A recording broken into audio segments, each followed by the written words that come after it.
Let's talk about those Colorado Avalanche because you mentioned that you've got something in this game, and Colorado hefty $3 favorite tonight. They're minus 345 against Vancouver. They're at home in Colorado. 6.5 is the total. What prop do you like? So I'm taking Gabriel Landeskog, the captain of the team. I'm like you. I think we've talked about this before, but I'm not a huge first goal scorer, and I think that's kind of a sucker bet. But if you're looking for one tonight, 13-1 odds is really good for Gabe Landeskog. He's got 5 goals in his last 9 games. He didn't score until his 17th game of the year, so he's kind of picking it up. Remember, this is a guy who, because of knee injuries, he didn't play a game for three straight years, almost 3 years. So he's come back. You could see analytically from the start of the year, you could see he wasn't skating as fast as he usually is. He wasn't shooting as fast as he has been, but 5 of his 6 hardest shot attempts have been in the last month. All 4 of his 20-mile-per-hour speed bursts have been this month. So he's a player who looks like he's rounding into form. He's found chemistry on this second line with Brock Nelson, who's a former New York Islander who's come in, was traded to the Avalanche at the trade deadline last year and re-signed this offseason. They look like they have solid chemistry. He's been promoted to the top power play. And, as we mentioned, Colorado scores goals in waves against a Vancouver team they've allowed the first goal in 15 of their 26 games this year. It's a kind of a trend that if you're going to take a hunch on a first goal scorer, might as well be the captain of the Colorado Avalanche in Gabe Landeskog. There's a completely opposite game tonight. There's the 2 worst teams in the Atlantic of the Eastern Conference, Florida Panthers, Toronto Maple Leafs. This one has, just looking at the spread, Florida minus 164, Toronto plus 136, again, a 6.5 total. How come you like the 2 worst teams in this division? So this game, first of all, these teams played each other in the playoffs last year. It was a memorable 7-game series, and it's the first time they're going to play each other during the regular season. So it's an exciting matchup to just look at as a fan. It's weird to see Florida. Remember, they're back-to-back Stanley Cup champions, and they've been to the Stanley Cup final in 3 straight years. It's weird to see Florida at the bottom of the Eastern Conference standings. But then you remember they've really been hit by the injury bug.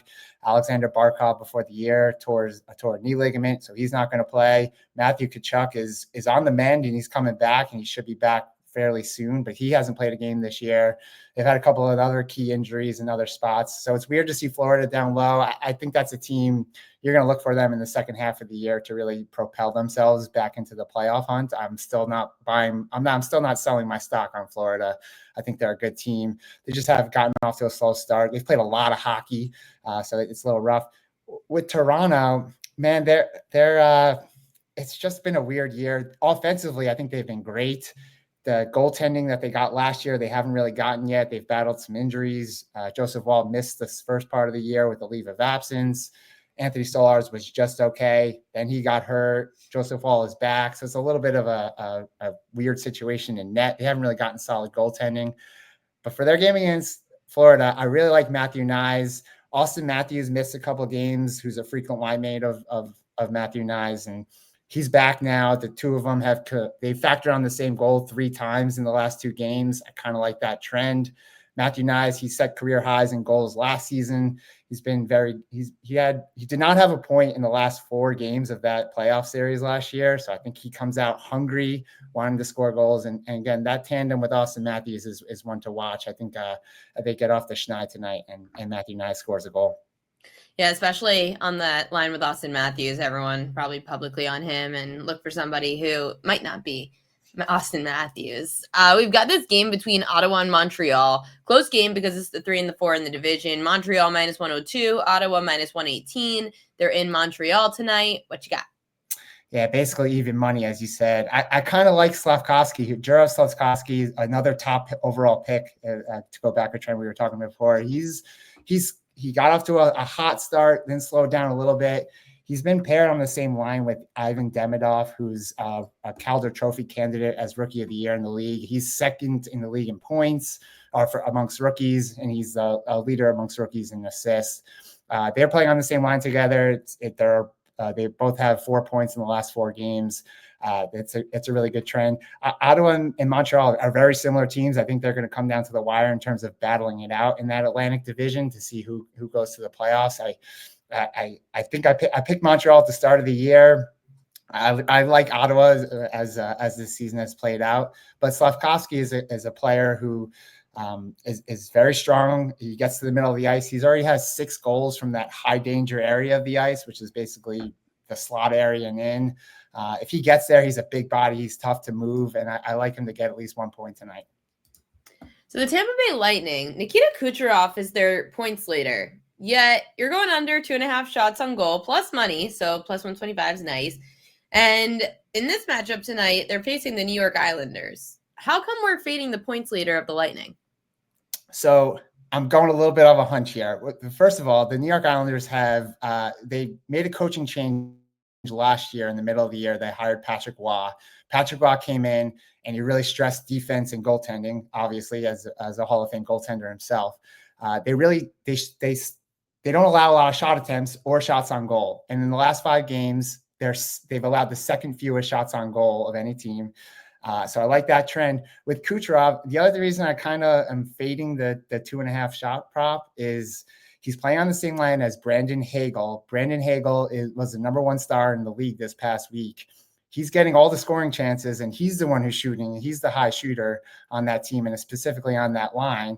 So if Tampa Bay is going to score, they might score. They might score a lot of goals. They're a really good team. They're one of my favorite teams to watch in the electrifying offense. I think it's Hagel is the guy who gets most of the shots and most of the scoring chances. And Kucherov, he has 80 assists in 3 straight years. He's more of a playmaker himself. So I kind of like him to go under 2.5 shots on goal tonight. He might have some points. He might have some assists to go with him, but I don't see him getting more than, the Islanders are pretty good defensively. And I think they take away his ability to shoot the puck.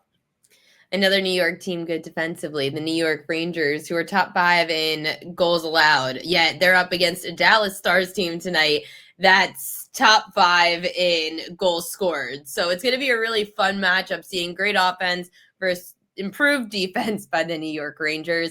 Yet you're going with Casey DeSmith under his 23.5 saves. So completely opposite of what I was just talking about, but I'm just intrigued by the Rangers matchup. How come you're going on the Dallas Stars side of things? Is this that Rangers trend that they can't score? Exactly right. Intriguing matchup. Totally understand it. So Jake Ottinger is the normal starting goaltender for the Dallas Stars. He showed up to morning skate today, not feeling well. So they're going with their backup, Casey DeSmith.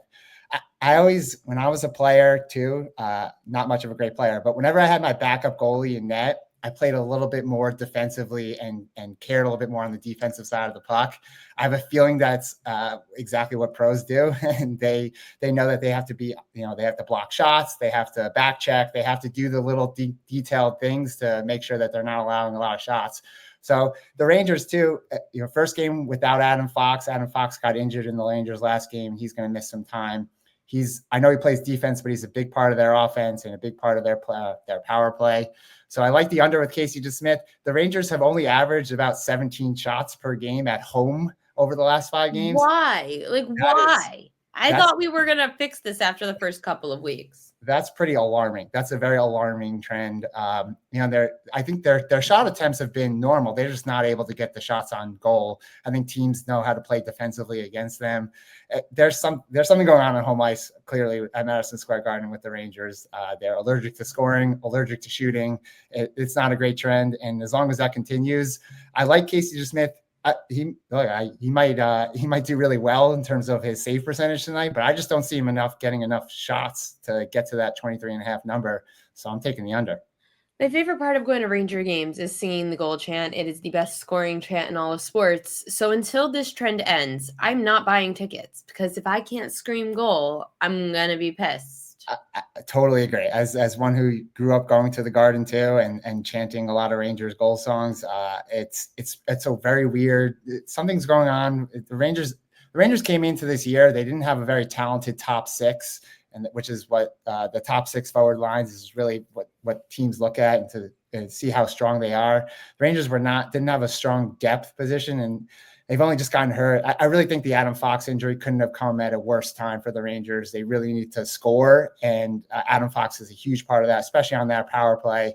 The Rangers, they lined up in a all 5 forward power play, which is an interesting thing to watch tonight. All 5 forwards on the ice at the same time. Usually there's a high risk, high reward, right? You could score a lot of goals with 5 forwards, but who's playing defense? I don't know. So the Rangers are definitely, it's a tough spot for them against the Dallas Stars team that is coming in and rolling.